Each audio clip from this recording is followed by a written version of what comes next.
Guys, good morning. Sorry, I was talking on mute. Sometime this happens. All right. So the next thing, what we are going to start by tomorrow morning. Oh, sorry, today morning. I'm almost in sleeping mode. Is iterative statements. Now, what does this means by the iterative statement? All right. See, in a programming situation, there are so many times, when we have to perform the execution of certain statements or maybe a whole block of statements repeatedly. That means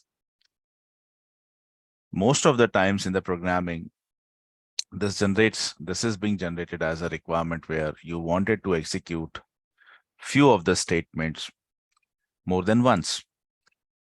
So are we supposed to write it down that many number of times? That means let's consider a simple example. So if I would go to the developer console, and then I would go to the execute anonymous window. For that, I'm pressing Control E as a shortcut. And let's say if there is a statement that's system.debug. What's happening? System.debug. Why the intelligence is not coming, I'm not sure. And let's say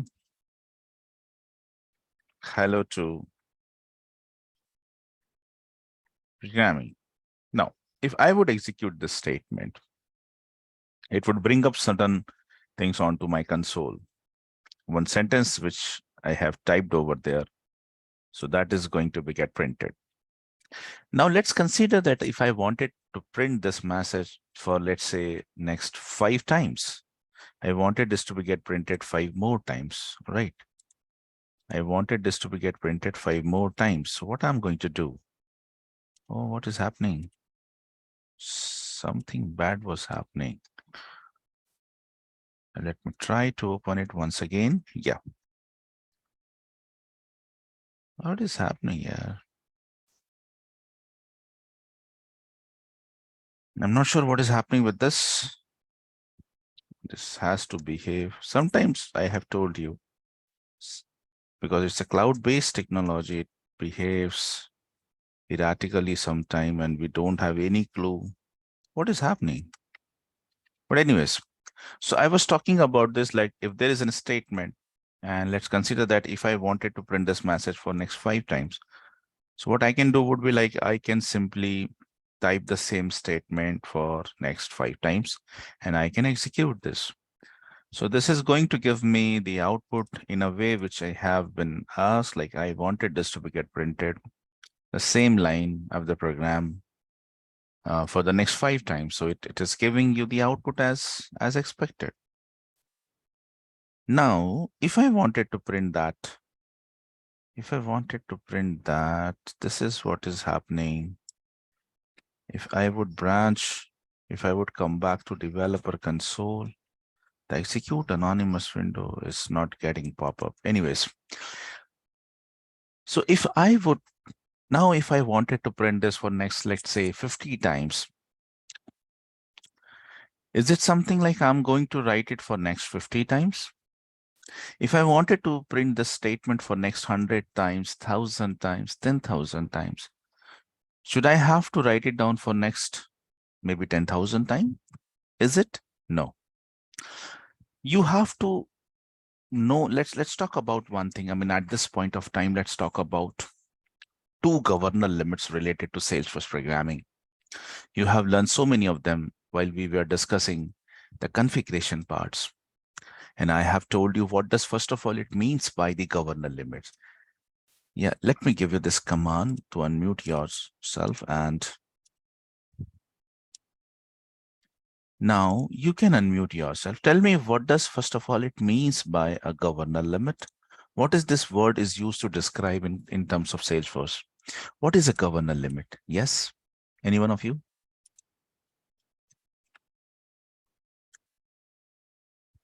Come on.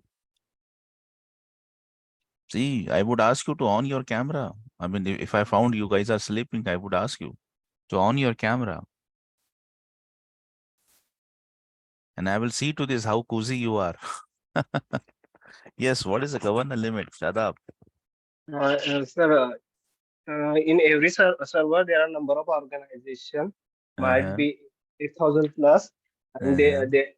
they have right to share equal space. All right. That was the reason of governor limit. Okay, why we have governor limit. All right. So your answer was related to like why there is a governor limit. So there is a governor limit because in the Salesforce, everything what you access is a shared resource. And when the things are being shared into multiple organization, everyone have their own, what to say, everyone have their own quota for that. And you cannot ask beyond what has been given to you. So that's why there is a governor limit. But what is a governor limit? Yes. Please don't give shock to me this morning. I don't want it to spend whole my day with this. Yes, what is a governor limit, guys? All right, I will ask this. How many applications you could create inside a developer edition? Like you have created, let me take you back. You have created two of them, HR management, and there was one more, this one, Merkin Corporations. How many of them you could create with the developer edition? Yes. Oh, 10 I- applications. exactly. So you could create 10 applications, not more than that. But with the developer edition, in case of unlimited edition, there is no restriction. For the enterprise edition, for the paid version, in short, whatever the paid version you are using. And we mostly use either enterprise or unlimited for the development purpose. All right. Although we have that full copy, there are two more versions, but we hardly use them because that they could only provide you SaaS. We don't want SaaS only, all right. For the entire package development, we wanted everything like SaaS and PaaS and IaaS, everything. All right. Let me ask you the second question. How many custom objects you could create inside an org? Yes. Anyone? How many custom objects you could create inside an org?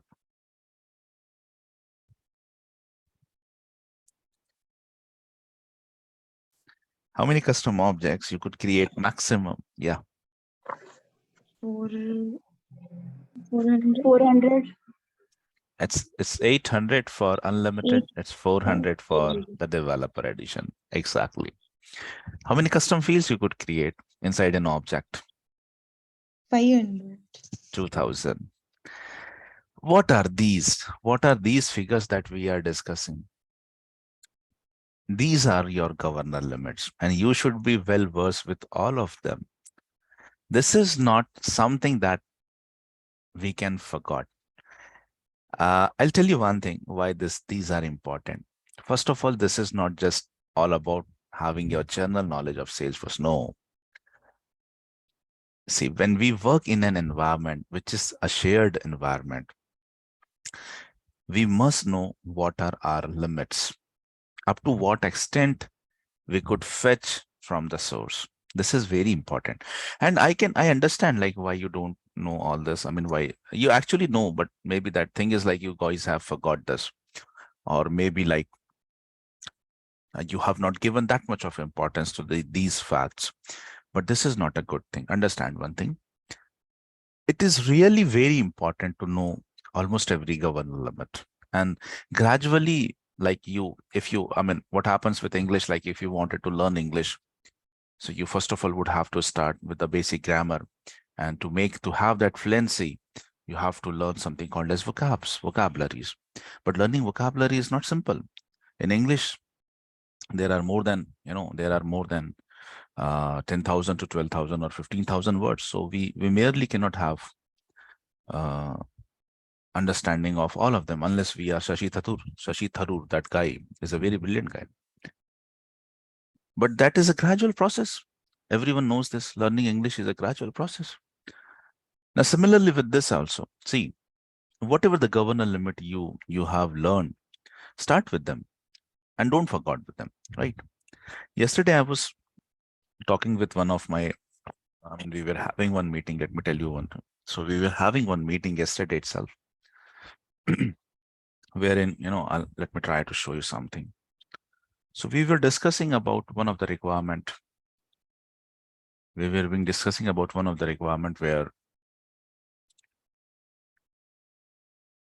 you all know about inline editing, right? You all know. Let me take the topic a little bit ahead. I mean, you all know about inline editing. What does this inline editing means to? If this is a record, if this is a record, and we can perform, editing over here. Like this is what is an inline editing. I have also shown you this while we were being learning. I have shown you like how we can do the mass inline editing, right? If you remember it, I have shown you that. So here, I mean, I'm not sure about recent, but let me try with any another, any other list view. So here in the Lightning, you have this facility that, you can select multiple records at a time. And then if you want, you can even perform an inline editing, right? So yeah, you can perform an inline editing. For example, let me just try. And we have learned that when we were into the admin part, if I remember it properly, I have make you aware about this. Oh, I have to enable inline editing or what? I'm not sure why this is happening, but this was something which I have told you. Let me try to branch to Lightning experience in our own org. For this, you have to enable inline editing, of course. You first of all would have to enable something called as inline editing. What is this? All right. Now you can see, yeah, for your org, because I have enabled this inline editing, and with that sandbox, I haven't enabled. So maybe that was the reason which why. So now you can see that I have selected few of the records, right? And for all of them, if I would go to this and I would perform this editing and I make this account site. And if I would select this checkbox, update the 5 selected, this what I'm writing right now for this field is going to be get applied to all of them. As you can see now, if I would save this, so this is going to be get committed to database. Now, what you just have did for all of those records, you have entered the same value. Now we were something around this. I mean, yesterday when the meeting was going on, and this was the facility what we were discussing. Then immediately, my client has asked about how much data you could select at this moment for inline editing. So this is where the developer's role come into existence. And I mean, initially what happens is like, it's our business administrator or maybe somebody in a team who's having an idea about business. They usually head this meeting. So in my case, it was one of my teammate, Gwim Butler. So he was initiating all this discussion, but to answer this, he was having no clues. And then I replied that at max, you could select 100 records for inline editing. You cannot go beyond that. You cannot go beyond that.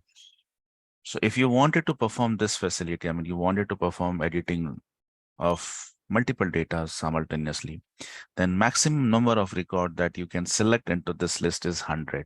So this facility is available only for 100 record. How I came to know about this? Because I was having an idea. I did this in my, in my project requirements. I don't remember where, but I did this. So that was the first time when I came to know about, like, I was aware about this, like you can perform the inline editing by enabling inline editing. You can do it in the Lightning, but I was not aware about what is the maximum capacity. But then I research and I make this. So once you know a governor limit, don't forget that. All right. If you don't know it, that okay, fine. In that case, you could have an exception.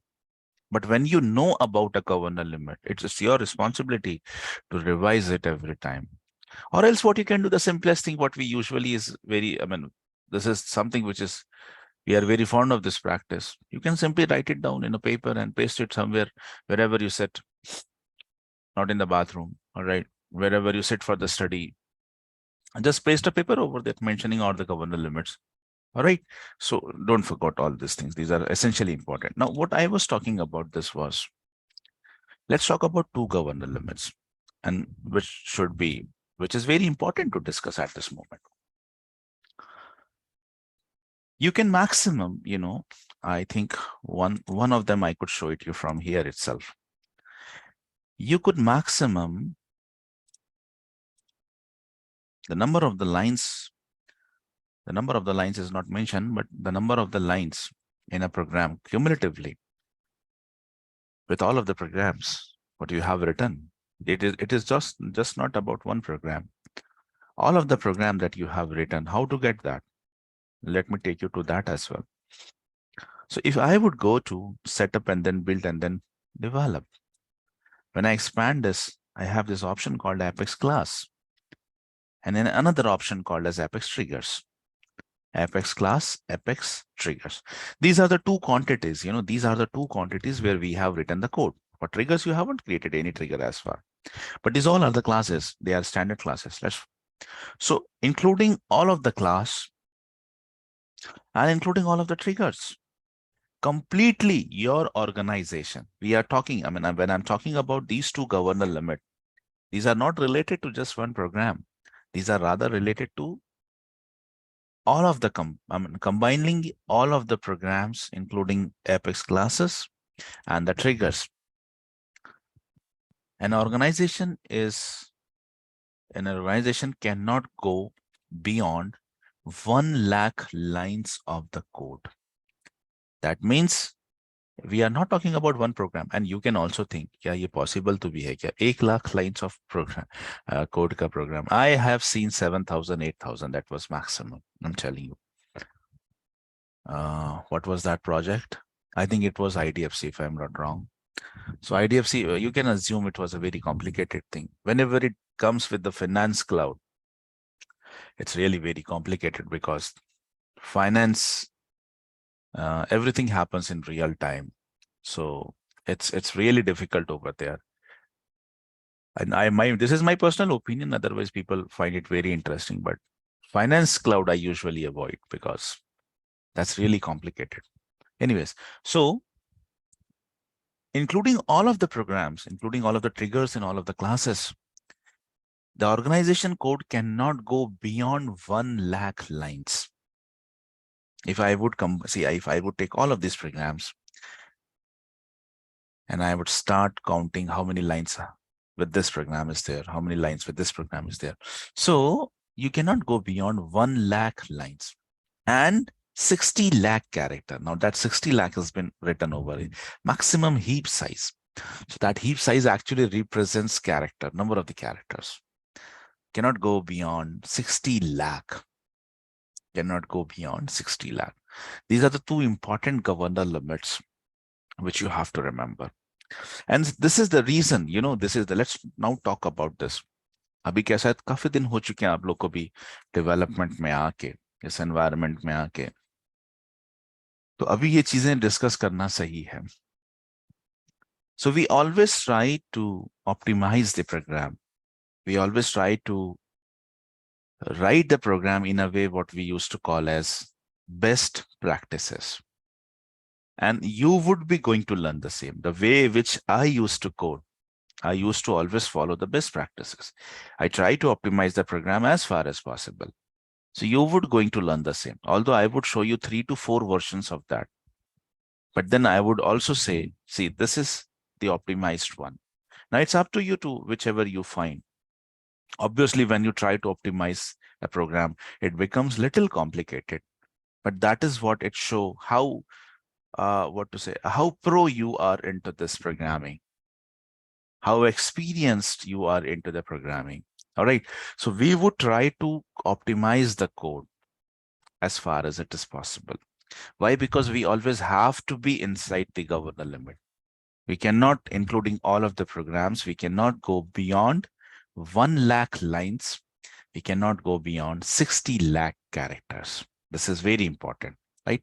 And please now don't forget all these things. All right. So if you would start doing coding like this, I wanted to print this statement for next 100 times, next 10 times. If I would code it like this, so very soon I'm about to hit the governor limit.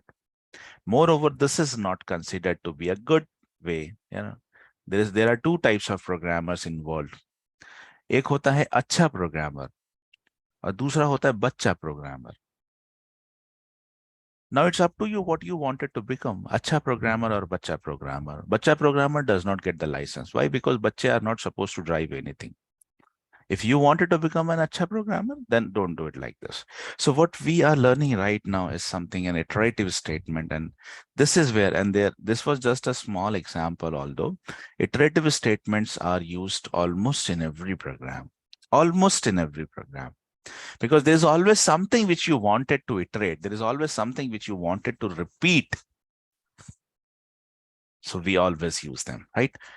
Now let's come to how many types of them we have. We have 3 types of, or rather 4 types of them. While and do while, for and enhance for. And I'm going to tell you that most of the time you would be using enhanced for loop, and for few of the times you'll be using for. This generally nobody uses, but you will, I would teach you rather, but generally nobody uses while and do while. It's very rare. Otherwise, enhance for loop is the most common for loop, most common iterative statement, and for is the second one, right? So let's now start with while and do while. So while is a pre-condition checking, whereas do while is post-condition checking. Pre means पहले और post मतलब बाद में. While में condition जब check होती है तो वो पहले check होती है. कैसे check होती है? आइए देखिए. This is the syntax of this. What is the syntax? While, that keyword. उसके बाद में inside the bracket, round bracket, you have to mention the conditions. Whatever you want it to be get checked, you have to mention it over here. And if the condition is true, if and only if the condition is true, then your control would enter into this block. And whatever you have written would be going to be get executed. All right. And somewhere around over here, we do something related to the condition. You're going to understand this, don't worry. And as and when you out, when you come out of the loop, the control again go back to check the condition. Again, if the condition is true, it would once again enter into this block, perform the execution. And then there would be certain statement. Maybe this is one of the statement which do something related to condition. जैसे मान के चलो कि the counter is set. There's a variable with the name counter. It is going to check the value of counter every time. And let's say here we are either incrementing or decrementing the value of count, whatever we are doing. So whenever it comes out from this loop, it will again go back to check the condition. And this is iterated till the number of the times the condition is true. What happens when condition is false? So eventually there would be a time when the condition would become false. Now, when the condition is false, this whole block is get skipped, and your control directly come below to this, below to this. So what does it mean? Whatever has been written, whatever has been written over here is going to be get skipped. So this is how while actually works. Now let me try to show you this with the programming. So we have this program that we wanted to print a particular message for next 10 times. All right, so how I'm going to do that? Instead of doing it like this, see, I'm defining an integer variable with any name you can give. With any name, I'm giving name as counter, and I'm assigning a value called as 10. Now I'm imposing one condition. See, while I'm giving counter, while the counter is less than or equals to, let me do it 10, and here I would do it 1. Let's say this. So I'm initializing the value of counter with 1, and I'm checking for a condition while counter is less than or equals to 10. What is the present value of counter? It's 1. So what about this condition? Tell me, 1 is less than or equals to 10? The condition is true. 1 is less than. 1 is less than 10, isn't it? So when it is less than 10, the condition true, you enter into this block. And here I would be writing like system.debug. Welcome. 1 second.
Yes. So I have written one statement over here, system.debug, welcome to Apex programming. All right. And just below to this, I'm writing another statement like counter plus plus. What does this plus plus stands for? It would increment the value of count by 1. All right. So this is plus plus is an operator. We have learned this. If you have forgot, you just have to go back to your notes. So see what is going to be happen. So first, now counter is 1. It is going to check the condition 1 is less than 10. Yes, it's true. It would come inside this. It would print this message. It would increment the value of count by 1. After 1, I mean 1 plus 1 would give you 2. It would go back and check the condition whether the 2. Now the recent value of counter is 2. 2. All right, over here, sorry. So 2 is less than 10. Yes, it is less than 10. So it would come once again. So, first time it has printed, second time it has also going to get printed. Then counter plus 2, counter plus 1 would give you 3. It go back and check for the condition whether 3 is less than 10. Yes, again the conditions. And this happens for the next 10 times. This happens for next 10 times. The value becomes 10. So whether 10 is less than or equals to 10, satisfies. So that time also. After 10, counter becomes 11. It goes back, and then it would check whether 11 is less than or equals to 10. The condition false. So it comes out of the loop, and here I could print something. Whatever would be printed, whatever has been written is going to be right. System.debug. You are now pro in programming. All right. So this is a small program just to have an understanding. Now let me execute this. And let's see what this program would do. So when I go to, my mouse is working very bad. All right. So for the next 10 times, see, it has printed this. And at the end of the program, it has printed this message. So basically, this is what is required. Now, see, instead of writing this for 10 times and for 100 times, I just have written it for 1 time. And I have make a use of what we called as an iterative statement. So this is what is the practical purpose of iterative statement. So this was while. Go with all those programs which have been written over. Write a print number between 1 to 100, print the even number, print the odd numbers, print the mathematical table. There are so many of them. For your practice, you cannot select. You have to do all of them. All of these programs. These are some sample programs. Just go with all of them. All right. And same for the do while as well. Actually, this set of the program, let me tell you one thing. The set of the program, how many use cases are there? You have to implement all of them for every type of iterative statement. Do this for while. Do this for do while, then for loop. But for enhanced for loop, this is not the point. You are going to, for enhanced for loop, you have to do it in a different way. So these programs, you have to solve it for your while statement, do while, and for normal for statement. All right, let's see that. Now the do while. So how does do while looks like to be? The basic difference between while and do while is like, in the while, you first of all, the condition is checked. Over here, the condition is checked. If the condition is true, then only the execution inside the block would occur. Otherwise not. Right? But in do while is post condition checking. What does it mean by condition post condition checkings? So what happens in do while is like, the first it is do, and then there's a block. Whatever the statement you have written inside, they are executed, and they are executed at least once. So when we go with do, we are having this certainty that at least once whatever has been written inside the block is going to be get executed at least once.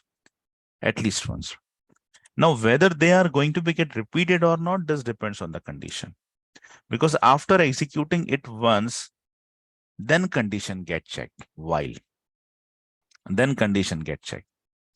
If condition is true, then it comes back once again over here. And this has been repeated till the number of the times the condition is found to be true. But as and when it fails, the control come below this, right? But inside do while, it is guaranteed that whatever you have written inside the statement, inside the block, these are going to be get executed at least once. These are going to be get executed at least once. This is what is the main difference between while and do while. All right, let me go with this program. I can go with this one, or I can go with this one.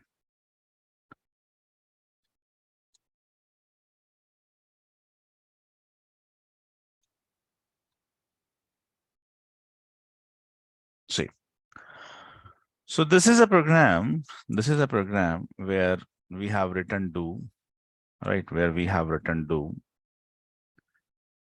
and then we have written system.debug, the number of the counter, right? I have to define a counter as well for over this. So I'm defining a counter. I'm defining a counter variable. Let's say 10. I'm defining a counter variable as 10. Once again.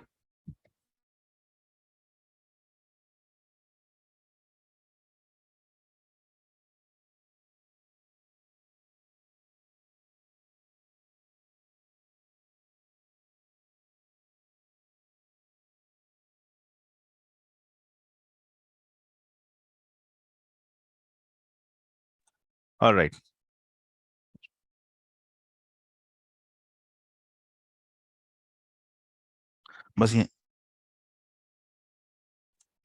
All right. So what is going to be happen in this case? I have defined a variable with the value as 10. Now, first of all, it would print this 10. And then it would decrement it by 1. Minus minus would decrement it by. Now it would going to check the condition whether this 9 is greater than or equals to 1. Of course, 9 is greater than 1. So it would go back to inside the loop. And this would going to be happen for like, every time this becomes 1.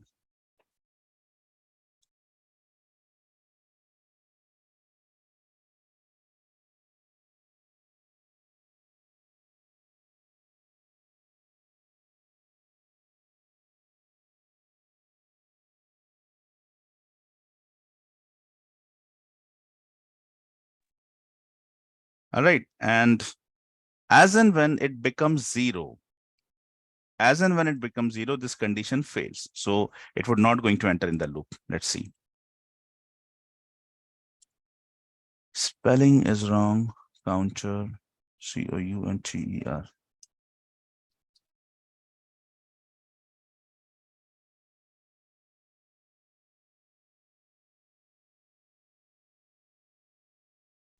Guys, we'll continue this from by tomorrow. I have certain important things.